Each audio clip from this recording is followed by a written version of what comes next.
Salve, salve galera, mais uma edição do Podcast, nosso novo programa aqui com foco em motociclismo, velocidade nas duas rodas, em parceria com a Yamaha. Então temos hoje um convidado muito especial, vou abrir aqui para geral porque Celso Miranda está conosco. Celso, seja muito bem-vindo. Bate-papo hoje promete porque os temas são bons, estamos aqui na companhia de Fausto Macieira também, é um prazer tê-lo conosco. Prazer é meu estar aqui num dia tão quente, né? A gente já começou recebendo a informação de que a Dorna, né, acaba de ser adquirida aí numa porcentagem bem grande pela Liberty Media. A Liberty que já fez tantas transformações aí no mundo da Fórmula 1, né? Tirou de lado aquela coisa de não se envolver com redes sociais, os pilotos, nós jornalistas éramos tão cerceados, né, para entrar no mundo da Fórmula 1. Hoje o não acesso é diferente, mas existe um grande acesso por parte do fã. Então imagino que a MotoGP e o Campeonato Mundial de Superbike vai se beneficiar muito, os dois campeonatos vão se beneficiar muito com essa nova filosofia que vai também mexer no mundo da grana, né? Porque afinal de contas estamos falando de porcentagens, estamos falando de investidores, é um papo muito bom para a gente ter aqui. Mais uma vez, obrigado. Valeu, e esse ponto da grana é importante, né? Até na comparação com o momento no qual a Liberty adquiriu a Fórmula 1. Gui, daqui a pouco você vai trazer os detalhes, mas Fausto, queria já a sua primeira impressão da bomba aí, enfim, a galera que está nos acompanhando já está por dentro. Liberty Media, dona da Fórmula 1, adquirindo aí a parte majoritária da Dorna, que controla, como o Celso me disse, MotoGP, Moto2, Moto3, Moto E também, e o Mundial de Superbike. Fausto, seja bem-vindo. É isso, bom dia, salve Carlos Costa, salve Guilherme Longo, salve Celso Miranda, meu camarada, e salve rapaziada acompanhando mais um episódio do Podcast da Yamaha Racing Brasil e da Motorsport Brasil. Ô Celso, eu queria te dizer o seguinte, que notícia quente. O Bernie Eccleston comprou o Mundial de Superbike e vai querer bater de frente lá com a MotoGP e a Fórmula 1. Isso aí sim, hein, cara? Num 1º de abril, essa é a melhor notícia que eu poderia ter. Porque, afinal de contas, o Bernie Eccleston está super ativo. Não, tem que ser. Tem que ser. E outra, né? A Liberty Media acaba de colocar como presidente do Mundial de Superbike Toprak Razgatlioglu. Se não for o cara para mandar nas coisas, é o cara que manda no nosso, ou pelo menos no meu coração. O cara anda, é ele o cara. Pô, tinha que ser o Steiner, então, tá desempregado aí. Ah, então. Não. É o Toprak. Vai chegar de RL de cabeça para baixo, plantando bananeira. É muito bom, muito bom. Uma data importantíssima para o motociclismo esportivo, importante para todos nós que gostamos de esporte a motor, e é muito bom falar sobre esses assuntos, especialmente com pessoas tão capacitadas e simpáticas como vocês e os que nos acompanham aí pela internet. É isso aí, galera. Já chega nos comentários aqui. Gui, é importante trazer algumas informações antes da gente entrar nos debates e no que a gente projeta para o futuro de MotoGP e companhia, mas, enfim, traz um pouco do panorama informativo dessa notícia. É isso aí. Já se falava, né, há algumas semanas dessa possibilidade. A Dorna estava aberta, vendo o próprio Carmelo Espeleta, que é o CEO e vai continuar no cargo, pelo menos nesse primeiro momento. Ele já tinha deixado claro numa entrevista ao La Repubblica da Itália que sim, os rumores de venda eram reais. Ele só estava esperando, né? Inclusive ficou bravo, que falou assim, eu quero saber quem é que está vazando a informação das negociações. Mas vamos lá então trazer alguns dados. Vocês já comentaram, né? Inclusive a nossa colinha está aqui para trazer todas as informações corretas. A Dorna hoje detém os direitos comerciais de MotoGP, Moto2, Moto3, Moto E, Mundial de Superbike e também o novo Mundial Feminino de Moto, que vai correr em algumas etapas como suporte do Mundial de Superbike. A Liberty comprou 86% das ações, 14% ficam ainda com a Dorna, e a Dorna ela vai continuar operando de forma relativamente independente, mas sob o guarda-chuva do grupo Fórmula 1. Então é interessante isso aí, porque ela não vai ser uma empresa irmã, ela vai ser meio que uma filha da Fórmula 1 em termos de estrutura. Valor da compra, 4,2 bilhões de euros, equivalente a 22,7 bilhões de reais. É grana pra caramba. E por curiosidade, 8 anos atrás, quando a Liberty Media comprou a Fórmula 1, o valor foi de 4,4 bilhões de reais. Era isso mesmo que eu ia provocar, porque essa comparação é interessante. Sim, e lembrando que o ano passado a gente teve aquele rolo do Mohammed Ben Sulayem, o presidente da FIA, sobre a possível venda da Fórmula 1 para um grupo saudita por 20 bilhões. Olha a valorização que a Fórmula 1 teve num período de 7 anos. Vamos ver se a MotoGP e os campeonatos da Dorna como um todo também vão ter essa valorização. O acordo, espera-se que ele seja finalizado até o fim de 2024, mas Informações de bastidores dizem que ele já estava pronto, já estava costurado e teria sido anunciado antes mesmo da abertura da temporada no Catar, só não foi porque a Dorna tem medo de um Remember de 2006, a compra da MotoGP pela CVC e a interferência da Comissão Europeia. Questão antitrust, né? Aspectos de concorrência, enfim, o mercado é controlado nesse aspecto. Celso, queria um pouco da sua visão sobre esse negócio, porque ele impacta bastante o motociclismo esportivo, como o Fausto bem colocou, né? E são cifras representativas. Eu acho que essa comparação dos valores da compra lá de 2016 da Fórmula 1 com a compra de agora é algo importante, mas a valorização potencial talvez seja o que mais salta aos olhos, né, Celso? Eu acho que é importante a gente ver, como o Fausto bem lembrou, uma data histórica para o motociclismo, do mesmo jeito que foi a aquisição da Fórmula 1 por parte da Liberty Media. Ironicamente, no 1º de abril. Tá vendo? Que é um impacto muito grande, né? Afinal de contas, a gente está voltando no tempo para fazer piadas, elas são devidas e cabem muito bem, afinal de contas estamos falando de... Eles não estão comprando uma Fórmula 1 que tinha Fórmula 1, Fórmula 2 e Fórmula 3 ali no guarda-chuva e tal, que eles acabaram melhorando a estrutura dessas outras categorias para caber debaixo do que eles compraram. No caso do motociclismo, já tem tudo muito bem estruturado, definido tecnicamente. O que eu gostaria de destacar na questão da longa negociação que a gente vem tendo a respeito dessa compra é o quanto o Carmelo Ezpeleta há tempos demonstra, né, estar não cansado, mas debatendo com muitas coisas lá dentro, né? Da configuração, da forma, do tipo de moto, tipo de motor.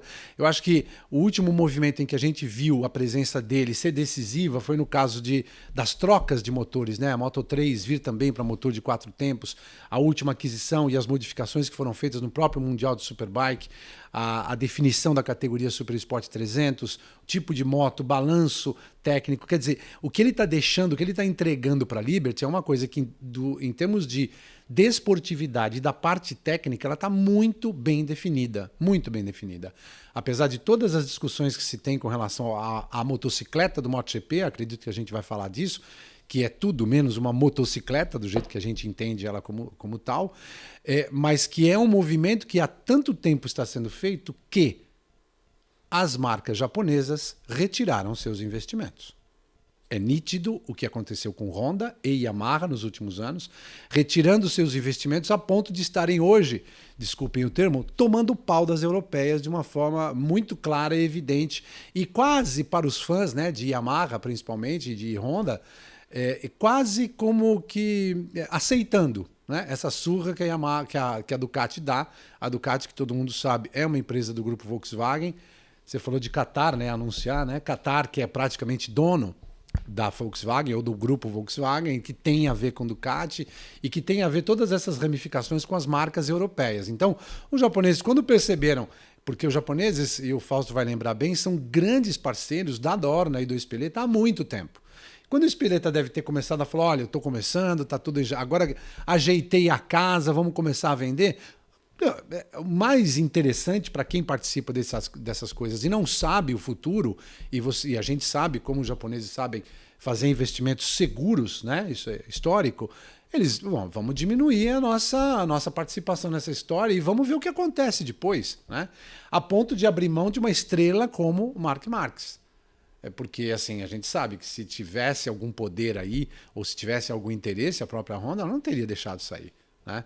E a gente vê que não é um declínio, mas uma permanência nos pacotes técnicos de Yamaha e de Honda. E eu acho que isso tem muito a ver com quanto eles acreditam ou quanto eles estão esperando para ver o que vai acontecer com o futuro do MotoGP. Acho que para nós é uma bela sinalização do que pode acontecer, mas eu acredito muito que essa modificação vai fazer com que, como a gente está falando de dinheiro, né, vai trazer valorização, até num primeiro momento deve dar um impacto positivo imediato, mas a longo prazo é algo que a gente vai trabalhar, porque é um desafio para a Liberty. São muitas categorias, muitas estrelas e muitas formas de você fazer, inclusive mexendo com, se eu posso aqui me atrever a dizer, com geopolítica.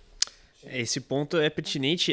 Eu queria pegar o gancho técnico que o Celso deixa, Fausto, até tendo em vista a futura mudança de regulamentos que vai ter na MotoGP, que tem como foco, inclusive, atrair novas marcas. A gente falou já em uma edição anterior da BMW, mas enfim, pegando esse gancho, como é que você vê o impacto desportivo e técnico dessa aquisição. Fausto, manda bala. Bom, concordo com o que o Celso falou e digo o seguinte, a família Espeleta está enraizada na estrutura do campeonato e a Dorna cuida desse campeonato há mais de 30 anos e trouxe o campeonato para uma visibilidade imensa. Foram beneficiados por um grande fator, pelo piloto mais famoso de todos os tempos, o Valentino Rossi, né, que quando deixou as pistas, somado à pandemia e ao acidente do Marc Marques, deu uma esvaziada na audiência, né? E essa estrutura precisa ser melhorada, porque eu concordo que a Fórmula 1 seja um bonito espetáculo e tudo, mas a moto, ela oferece um potencial, inclusive a comparação de preços é bem pertinente, né? Tem um potencial imenso, né? Tem um potencial, a meu ver, bem além da Fórmula 1. Né? Porque na moto você vê o piloto se esforçando, você vê isso tudo, você vê o piloto saindo da pista. Um acidente na Fórmula 1 é uma coisa, um acidente na moto é muito mais assustador, o índice de risco é parecido, mas a moto, apesar de ser de 25 a 30 segundos mais lenta do que a Fórmula 1, ela tem atrativos que a Fórmula 1 não oferece. O cara fica fechado ali naquela casinha, agora com o halo você nem sabe direito, não dá para enxergar o piloto, enquanto na moto você vê todo o esforço, e eu acho que o Espeleta foi muito bem nessa administração, e ele vai continuar, porque ele vai ficar com 14%. Os que vão sair são os fundos, né? Os fundos de investimento, o Bridgepoint vai sair, e o fundo dos canadenses, dos aposentados do Canadá, que é um dos maiores fundos de aposentadoria, de suplementação de aposentadoria do mundo, que investe em vários negócios. Eles vão sair, e vão sair, a meu ver, radiantes, felizes, porque conseguiram estar lá no auge e conseguiram permanecer com renda, permanecer com receita, tirando a contrapartida, a distribuição de lucros, numa fase em que o campeonato perdeu duas estrelas importantes, né? Tem o Marc Marques, mas numa outra situação, não é mais o super-herói que era, e especialmente tem o Valentino Rossi retirado das pistas, né? E ele era a grande atração do campeonato, tanto que eu separei aqui, eu olhei as redes sociais no Facebook. A Fórmula 1 tem 13 milhões de seguidores no Facebook, a MotoGP tem 18, e o Valentino Rossi tem 12. O Valentino Rossi sozinho tem quase a Fórmula 1. Aí no Instagram, assim, também a diferença assim, ó. Fórmula 1, no Instagram, ela é bem mais instagramável do que facebookável. Ela tem 27,7 milhões de seguidores contra 15,6 da MotoGP e 16,1 do Valentino Rossi. O Valentino Rossi sozinho é maior do que... E se retirou em 2021. Né? Nós estamos em 2024. E no Twitter, esse cálculo é assim, Fórmula 1, 10,1 milhões, Valentino Rossi, 5,4 milhões, MotoGP, 3,2 milhões. Então, o Valentino, isso mostra um pouco a cara.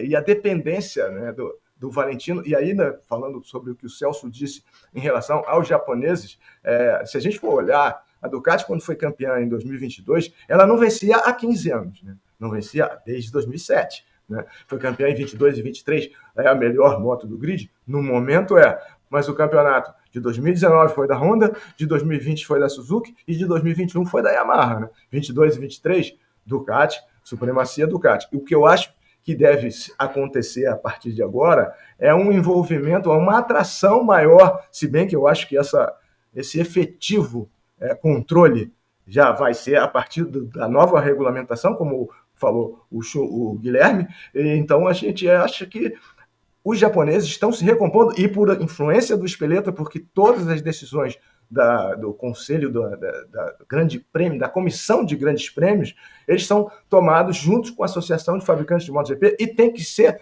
unanimidade. Unanimidade é difícil em qualquer situação, e eles conseguiram essa unanimidade para trazer Honda e Yamaha para mais próximo das motos europeias, que hoje estão à frente em tecnologia. Mas, recentemente, elas ganharam 3 campeonatos seguidos. E espero que com essas concessões eles consigam, se não em 2024, mas em 2025, se igualar ou chegar mais próximo dos que estão no grupo da frente, Ducati, KTM e Aprilia. Aprilia ainda com bastante irregularidade, falta consistência na Aprilia, mas é uma moto veloz. E tem a Trackhouse, que é uma equipe norte-americana, né? Então, a gente tem o Joe Roberts, que é o único norte-americano no Campeonato Mundial, vem em um segundo lugar, já venceu corrida, tem 5 pódios na carreira. Próximo Grande Prêmio é nos Estados Unidos. Eu esperava que esse anúncio fosse feito lá, nos Estados Unidos, né? Porque agora o que acontece? Deve aumentar a presença norte-americana, mais pistas. Tem aquela pista do Tennessee, Flat Rock, tem Indianápolis, tem Laguna Seca, precisa de homologação porque as motos estão cada vez mais velozes, mas eu acho que a tendência é os Estados Unidos entrarem mais forte, tanto em audiência como em sede de corridas, o que para nós é bom, porque vocês estão na América do Norte, a gente também está na América, né? E a Argentina tendo saído, para eles foi ruim, porque eles tiveram que pagar as despesas todas de deslocamento da Europa para os Estados Unidos. Se tivesse a escala na Argentina ou uma escala no Brasil, é o que a gente torce para que aconteça, que isso se expanda também e que nós sejamos beneficiados de alguma forma com essa expansão, com essa internacionalização da MotoGP, que é o que eu acho que está por trás, é o pano de fundo e é o objetivo dessa aquisição. Gui, você pediu a palavra e antes até de te repassar, é interessante a questão das redes sociais que o Fausto coloca, né? Porque uma coisa que a Liberty Media trabalhou muito para fazer foi rejuvenescer o público. E a gente vê até pelo tipo de rede social, né? Instagram é uma rede social mais jovem, Facebook é uma rede social já um pouco mais antiga. Acho que vai ser um dos pontos focais aí da Liberty, mas eu queria um pouco da sua visão sobre o negócio como um todo também.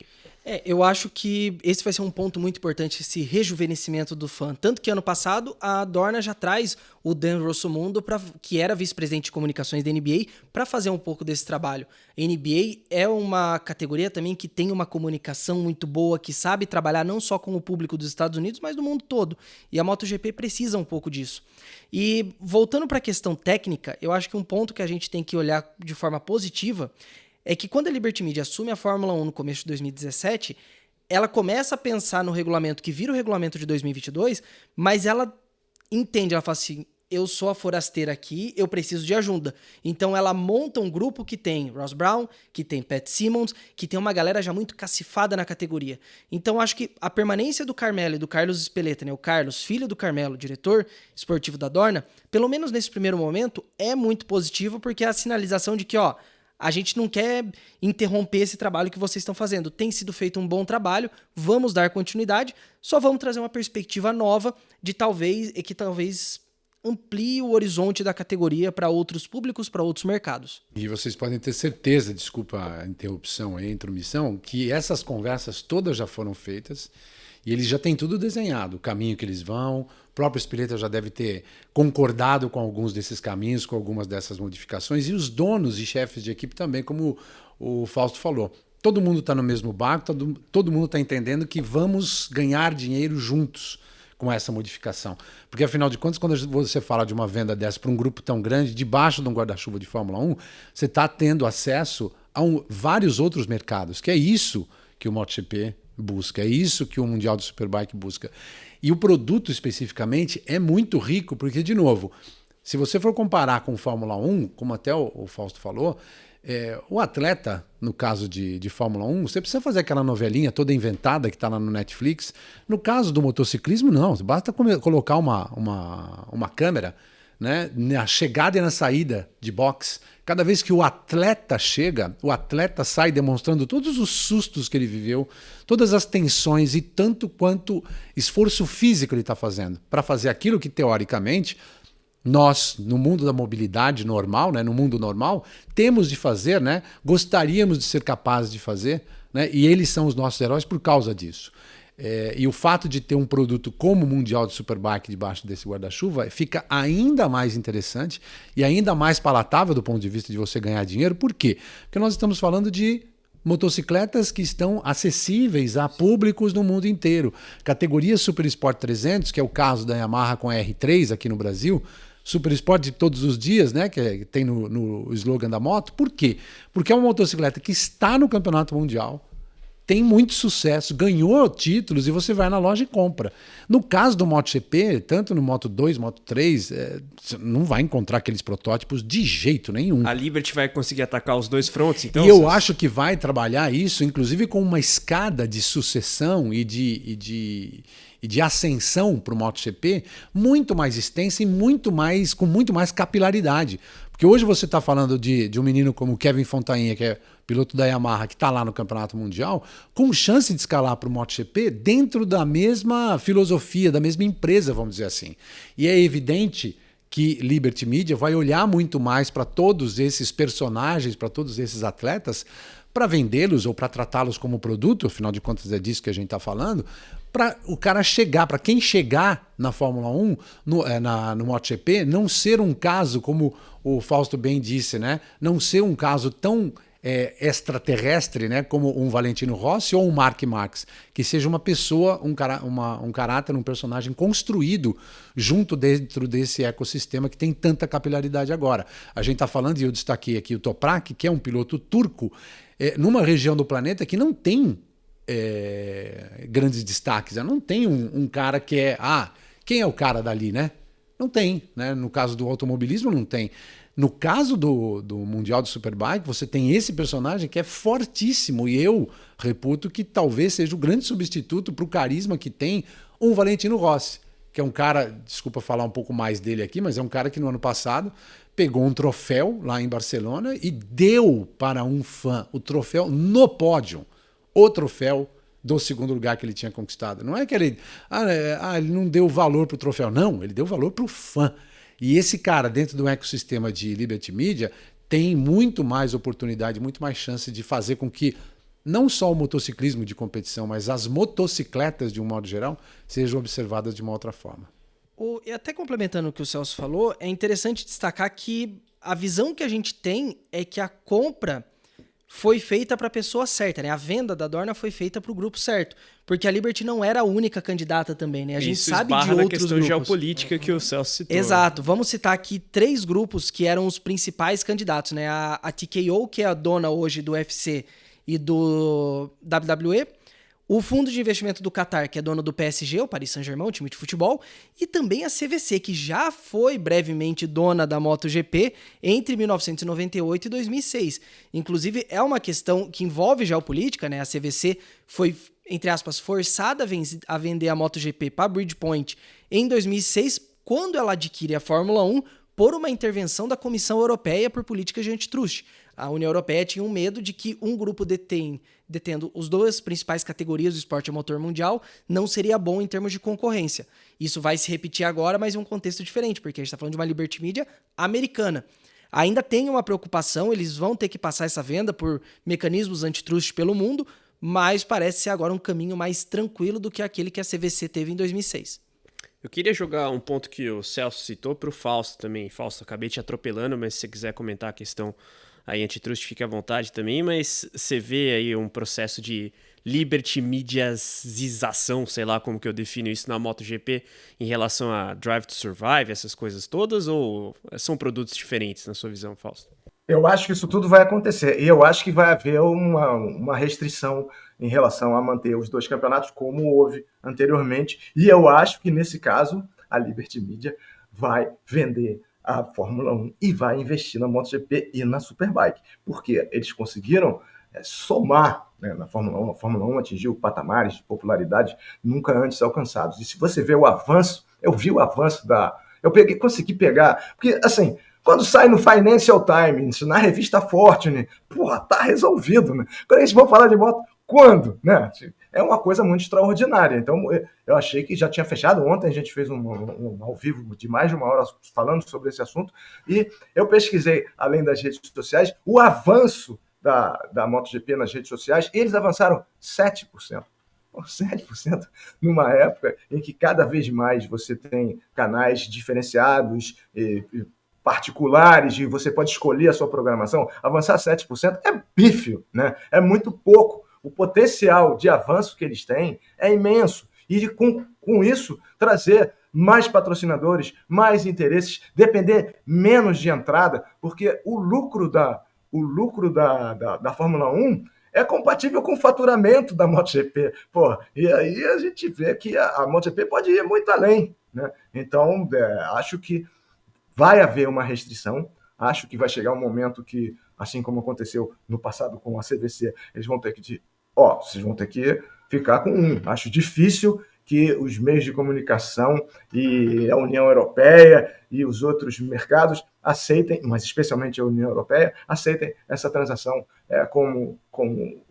vão entender como um monopólio, na minha visão, e eu acho que eles têm uma certa razão. Mas se isso acontecer, que até o fim do ano a gente vai ver, acredito que a Liberty insista em ficar com a MotoGP e a Superbike. Porque, como o Celso falou, a Superbike é um outro caminho, né? A Superbike também tem as suas classes de acesso que, eventualmente, fazem a transição de um campeonato para outro dentro das próprias classes de acesso e nas classes principais, e na classe principal também, nas classes principais da MotoGP e da Superbike, na Superbike 1000. Acho que o Toprak Razgatlioglu está motivando o patrocinador, a marca dele, a entrar também na MotoGP, na nova regulamentação de 2027. Acho que as coisas estão se encaminhando para um futuro róseo que a gente não via, né? Azul, que a gente, um futuro azul, que a gente não via na época que o Valentino estava parando, na época da pandemia e depois do acidente do Marques. Acho que hoje a gente tem um campeonato que está muito europeizado em marcas, especialmente em pilotos italianos e espanhóis se revezam ali. A gente tem, nas 4 classes hoje, 3 espanhóis liderando, né, e um italiano, né, na Moto E. Então, eu acho que quanto mais, como na Superbike agora, teve uma marca chinesa que fez a pole na Super Sport 300, que o Celso narra e o César Barros comenta com brilhantismo. A moto chinesa, em 76 anos de Mundial, uma moto chinesa nunca tinha feito pole, nunca tinha se destacado, né? E eles conseguiram avançar. Isso vai atrair um novo formato, atrai mais gente, atrai os países asiáticos, atrai o Extremo Oriente, o Oriente Médio, as Américas. Então, acho que a gente tem uma grande oportunidade de fazer esse campeonato ocupar o espaço que ele merece, que é igual ou maior do que da Fórmula 1. E até para complementar isso que você fala, Fausto, a minha opinião é de que você está perfeitamente certo, o momento de vender a Fórmula 1 é agora. Eu ia citar isso. O valorzão que ela tá, vende valor cheio, né? Quem tá querendo comprar, Era de 4 bi para 20? Para 22. De 4.4 para... tinha essa questão, né? Porque o Mohammed Ben Sulayem, presidente da FIA, tinha falado de 20 bilhões. E a Fórmula 1, né, a Liberty intervém e fala que esse não é o valor, que estava diminuindo o valor de mercado ainda. Pois é. Então, assim, se não pode ser por 20, esse é o momento. Eu só acho que eles poderiam e podem até estar nesse caminho de vender por conta de tudo que a gente tem visto na Fórmula 1. Um bombardeio que está acontecendo lá, dentro das estabilizações e desestabilizações que estão fazendo lá, né? A Federação Internacional de Automobilismo, o próprio grande nome que é a equipe que lidera o campeonato, né? do campeoníssimo nesse momento. Quer dizer, tudo que está acontecendo, essa confusão toda com bombardeios, né? Contra o próprio presidente da FIA, quer dizer, tudo isso mostra que é a hora de vender, cara, é a hora de cair fora do negócio. Chegou no auge. E, como bem descreveu o Fausto, eu acho que tudo que a gente está vivendo no mundo da motocicleta e a presença, né, de novo, geopolítica, essa presença da marca chinesa também brigando por primeiras posições, você mostra uma capilaridade que é um negócio imperdível. Se é para botar dinheiro, vão botar dinheiro onde não tem teto para bater. Porque realmente tem um lugar, é muita coisa que dá para fazer com isso. Sem contar que cada vez que eu vejo a It Boots, a holandesa, né, que anda de moto pela África, eu vejo o quanto nós, né, do mundo do motociclismo, estamos presentes sim no mundo inteiro. E o automóvel ainda vai ter, com discussão do tipo de mobilidade, com o tipo de energia, ainda tem muito que andar. Já a motocicleta está realmente na presença e na vida de todos que têm muito ou de que têm muito pouco dinheiro para viver. Então a moto é sem limite o que a Liberty pode ganhar investindo com moto. Nesse sentido, ter o Mundial de Superbike e as classes de acesso também é muito importante, porque dá uma diversificada no mercado que a Liberty pode atacar. Agora, esse ponto da eventual venda da Fórmula 1, né? Business is business, né? Então, óbvio, a valorização que a Liberty Media conseguiu aí é muito importante e, nesse sentido, talvez, de fato, apeteça uma potencial proposta, seja ela de onde for. E aqui vale até citar interessadas que já manifestaram aí o interesse de compra na Fórmula 1, né, Gui? E a gente tem como principal deles o fundo de investimento saudita, né? Que era o caso da suposta intervenção do Sulayem que levou à crítica. Mas a gente tem aí alguns grupos que já demonstraram interesse. Que eu acho que a ponderação do Celso e do Fausto é assim, certeira. É o momento ideal de colocar, e eu acho que essa é uma sinalização muito clara. A gente ter, desculpa, uma repetição de 2006 ou com uma intervenção da Comissão Europeia falando vai ter que escolher entre um ou outro, é a deixa. Ele é uma desculpa para sair sem maiores problemas, sem desvalorizar o produto também. Porque se você começa a falar, vou me desfazer disso aqui, abaixa o preço de mercado. Quando você tem uma intervenção, um pedido de uma ordem maior, você consegue até mesmo valorizar o teu produto. Então, eu acho que é isso. O momento, se a Liberty realmente quer sair, é esse. E eu acho que desculpa mais uma vez, mas assim, eu acho que essa negociação já está em andamento. Sim. Eles já estão vendendo a Fórmula 1, na minha opinião, só opinião. Por conta exatamente de todos esses movimentos, essa sinalização do MotoGP, toda essa discussão, né? A gente viu no próprio comunicado que eles soltaram, tá tudo assim, ó, vamos comprar, estamos negociando, assim, compramos, mas para efeito de ações, né? Para efeito de grana no mundo inteiro, o que a gente tem aí? É uma preocupação com, olha, não tá fechado, hein? Então, assim, todos esses órgãos regulatórios, eles vão, deixa eu ver. Por quê? Tá fechado de um lado e tá andando do outro. Essa é a minha... E o preço já foi fechado do outro lado. Essa é a minha impressão. Esse ponto é interessante e continuando um pouco na geopolítica, Fausto, vou passar para você. Vai ser interessante ver também a MotoGP nos Estados Unidos, né? Mundial de Superbike também, mas a gente sabe que é um mercado diferente, o mercado de motociclismo nos Estados Unidos. Fausto. Pois é, assim, eu só queria acrescentar ao que o Celso disse, que a chamada para os acionistas já foi feita hoje, e já acabou. Né? Eles já tinham que se habilitar para querer, porque tem uma parte das ações, 21%, são do Espeleta e de funcionários da Dorna, aposentados, na ativa, eles têm uma participação, têm uma distribuição de lucros e eles hoje tiveram o primeiro prazo, deve ter outros, né, porque foi de ontem para hoje, para se habilitar. Então, a situação já estava sendo feita há muito tempo. Concordo com o Celso que a venda da Fórmula 1 você compra uma empresa, ela está no auge, o potencial realizado passa para frente e pega uma outra que você tem um potencial imenso de integração e de geopolítica de países, porque os países do Oriente, da Ásia e tal, eles querem o quê? Eles querem ter eventos marcantes, como o Qatar tem, né, na MotoGP, o Bahrein, na Fórmula 1 e tudo mais, a Pramac lançou a sua moto lá aproveitando o clima da Fórmula 1. Então, eles têm um potencial incrível para atrair novos investidores, mais audiência, mais gente que vá aos autódromos. Espero que o preço dos ingressos não aumente, porque já é bastante caro, né, já é uma coisa difícil. Então, acho que quanto maior for a visibilidade, melhor para o esporte como um todo. Né? Então, acho que é uma coisa irreversível e espero que isso atraia, inclusive, mais marcas, especialmente de fora da Europa, do Japão, do Oriente e da China, de onde for, do Brasil, onde houver essa oportunidade para competir, para participar. O Fausto citou as pistas americanas que eventualmente poderiam receber, né? A questão dos ingressos é algo que a gente vê, especialmente na Fórmula 1. Ingresso para o GP de Las Vegas é um negócio faraônico, o preço e tudo mais. Vamos ver a questão de Goiânia, né? O projeto para eventualmente ter uma prova de MotoGP no Brasil. E, claro, o Mundial de Superbike, eu acho que tem um apelo que talvez seja colocado em segundo plano de maneira indevida por quem vê de maneira mais distanciada, né, Celso? Para a Liberty Media, do ponto de vista comercial, isso é muito importante. Né? Muitíssimo. E eu acho que para a gente no Brasil, por exemplo, diante de todo o esforço que a Yamaha tem feito nos últimos anos, através do trabalho da M78 com o Alan Douglas, investir numa geração de pilotos. Né? Estávamos acostumados a investir em nomes. Fulaninho se destacou, bota a grana nele. Fulano... Agora não. Com a Yamaha e com esse projeto do Alan Douglas, a gente vê uma geração receber investimento. Então, assim, tem muito mais gente nesse guarda-chuva que pode ser lançado. E, de novo, no ecossistema do MotoGP, tendo o Mundial de Superbike, a gente acaba sendo beneficiado. E veja, né? São movimentos, né? Não sei para quem acredita, para quem não acredita, eu acredito. Esses movimentos começam muito antes em termos de energia, né? Então, assim, o que a Yamaha fez aqui quando começou a investir nesses pilotos é o que eu até já me atrevi a dizer, a confirmação de que o próximo brasileiro que vai ser campeão mundial de esporte a motor não sai do automóvel, sai da motocicleta.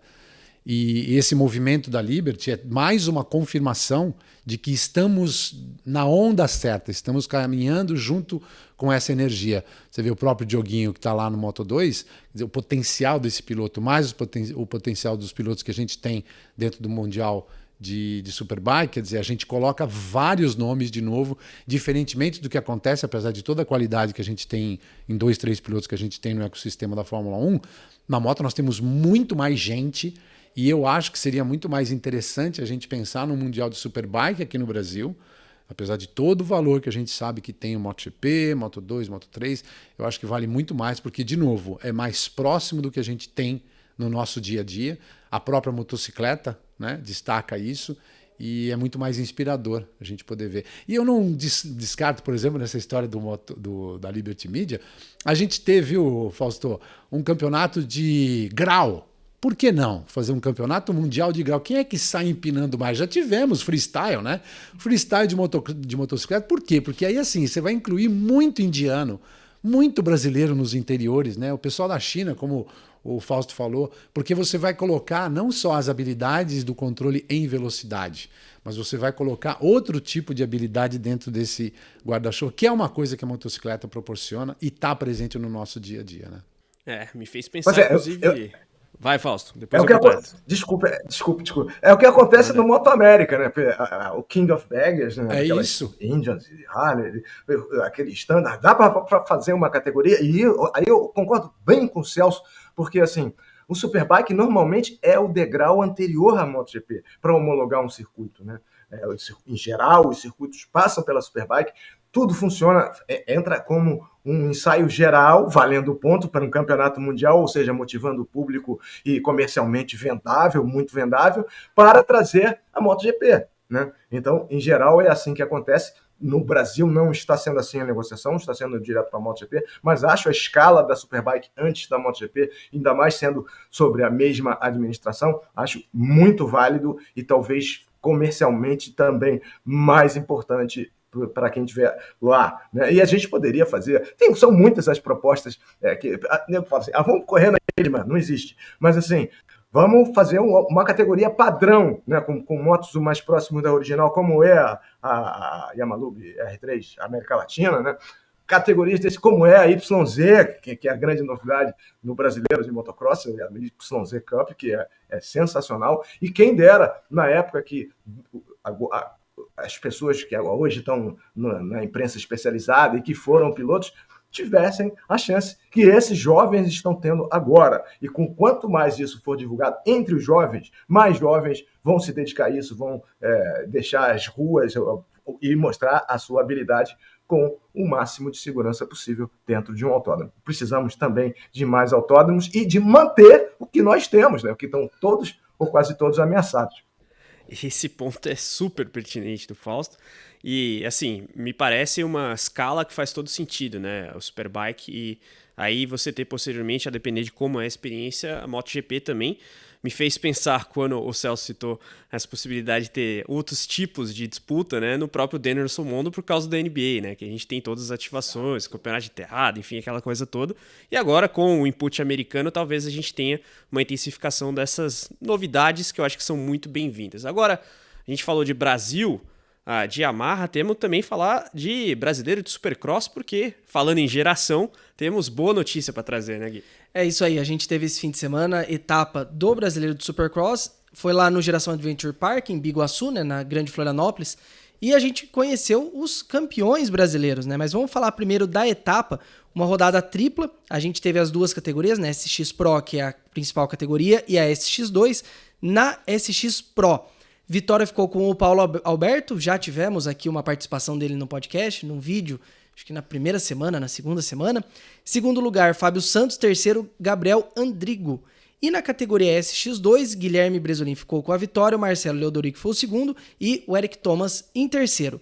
Olhando agora para o campeonato, já temos a definição dos campeonatos. Na SX Pro, desculpa, o Paulo Alberto foi o campeão com 100 pontos, só 4 à frente do Fábio Santos. E na SX2, título do Marcelo Leodorico com 101 pontos, contra 90 do Eric Thomas. O Portuga faturando aí, hein, Fausto? Interessante, mais uma vez, ele brilhando nas disputas aqui no Brasil. experientíssimo, né? A SX Pro é a 450, a SX2 é a 250, né? E o Paulo corre na 450 e ele é baixinho, né? E baixinho é bom para velocidade. Mas para o motocross você tem que compensar com muita técnica, né? Porque o piloto que é o Gabriel Andrigo é o dobro do Paulo Alberto, né? No mínimo. E isso ajuda, né?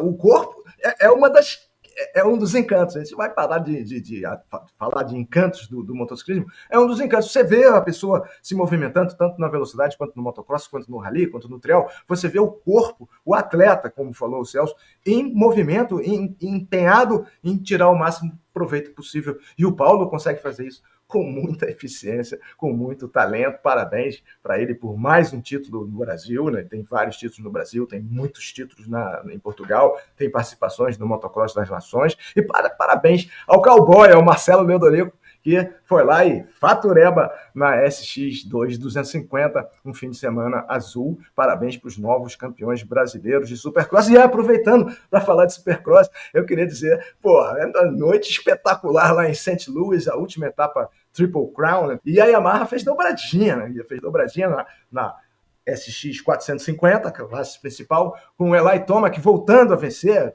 vitória de número 52 do norte-americano do Colorado, com o Cooper Webb na segunda colocação. Dobradinha Yamaha no Brasil, dobradinha Yamaha nos Estados Unidos, e o Webb agora está na segunda colocação no campeonato, a 6 pontos do líder. Foi realmente um fim de semana difícil, e ele foi campeão, porque esse Triple Crown é meio corrida sprint, é um campeonato dentro do campeonato, né?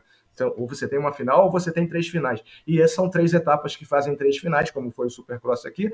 E o Cooper Webb foi o campeão nessa modalidade que é dentro do AMA Supercross, onde ele também está na briga pelo título. E saúdo o retorno do Eli Tomac, experientíssimo.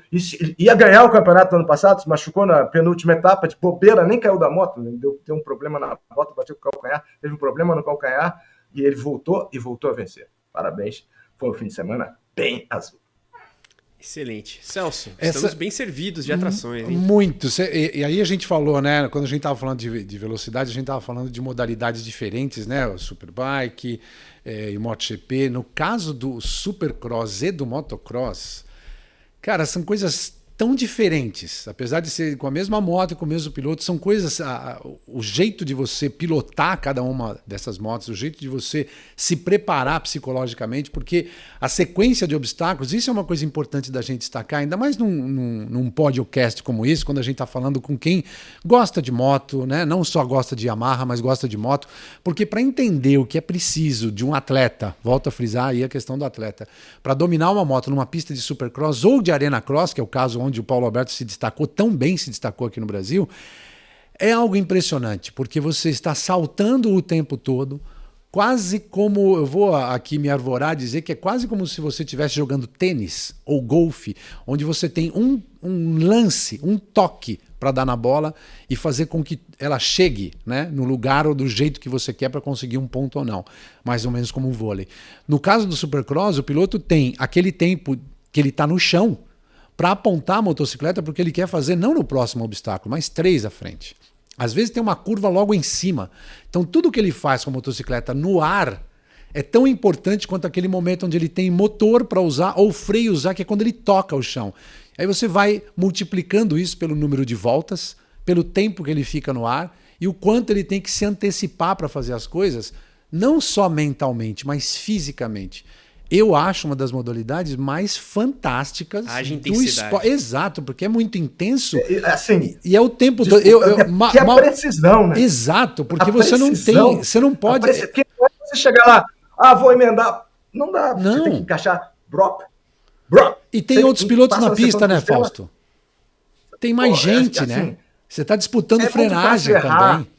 É muito fácil errar, a pista muda a cada momento, abre vala de aceleração, você tem que acelerar no momento certo, na hora certa. A pista é feita para 450, então a 250 para emendar tem triplo, quádruplo, seção de costela, tem mais de 50 obstáculos por volta numa prova do AMA Supercross, e aqui também no Brasil tem dezenas de obstáculos, e você tem que acelerar no momento certo, do jeito certo, e tentar errar o mínimo possível, porque todo mundo erra, e você ainda tem que evitar ser ultrapassado e ultrapassar. Então, é muito difícil e é realmente fantástico, um espetáculo grandioso. Parabéns para a Yamaha por ter conquistado os 2 títulos principais dessa modalidade na temporada 2024, que está ainda no começo, que venham mais. E só para completar, você vê os pilotos que a gente citou aqui como vencedores, né? Tirando o Leodorico, mas todos eles são experientes. São gente mais de idade, né? Eli Tomac, né? Cooper Webb e o próprio Paulo Alberto. São pilotos que já têm muita experiência e conseguem lidar com um campeonato, não uma corrida. A gente tem vários outros pilotos que se destacaram ao longo da história do Supercross americano, principalmente, aqui no Brasil também, que o cara até consegue ganhar uma corrida, consegue ganhar uma bateria, consegue até ganhar um campeonato, né? Mas permanecer como esses 3 nomes que a gente citou, e de novo, né? Parece até brincadeira, dia da mentira, dia que a Liberty comprou o MotoGP, mas aqui estamos dizendo, né, de 3 pilotos experientíssimos e que mostram quão é importante você ter experiência para saber andar de moto, numa moto de motocross, numa pista que chega a ser absurda em termos de exigência técnica e de físico, que são as de Arena Cross aqui no Brasil e de Supercross no mundo. É aquela coisa, né? Como diz o ditado, ganhar é difícil. Mais difícil é se manter ganhando, e a longevidade no esporte é algo que tem que ser sempre destacado. Gui, pergunta, você gosta de música? Gosto. Você gosta de moto? Gosto também. Então dá um confere no que eu vou rodar aí, porque eu tenho certeza que vai agradar a todos aqui.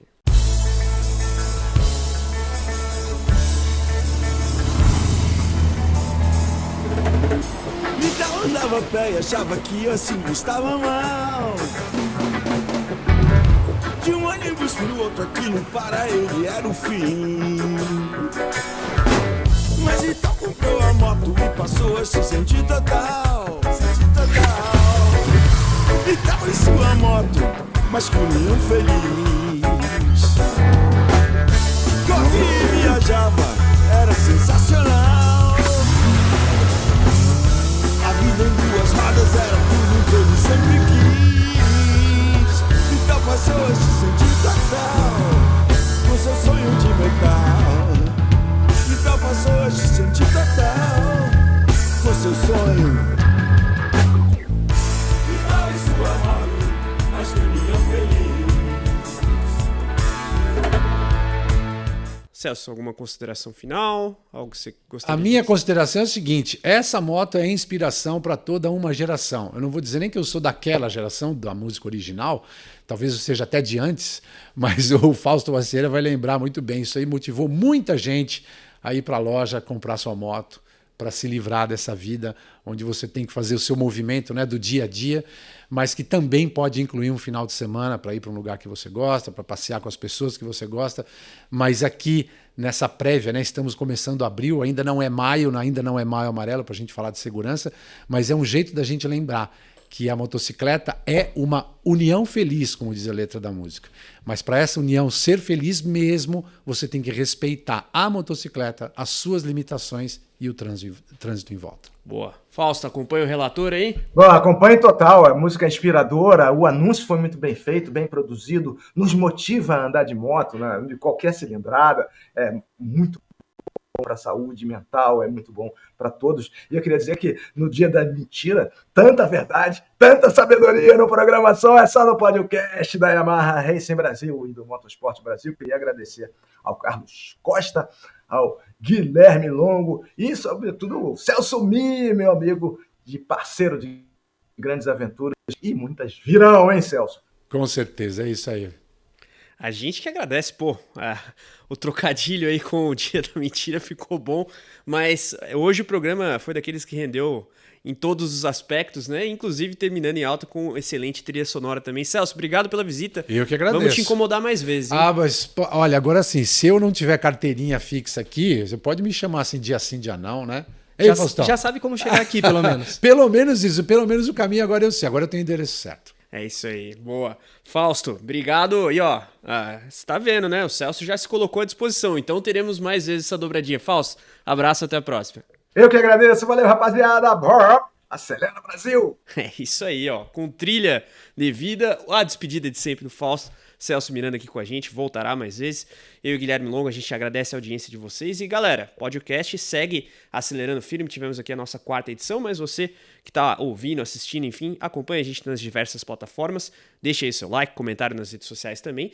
E claro, a gente espera na 5ª edição do podcast, nosso programa em parceria com a Yamaha, com destaque para o motociclismo, velocidade em 2 rodas. Um grande abraço, até a próxima. Tchau, tchau.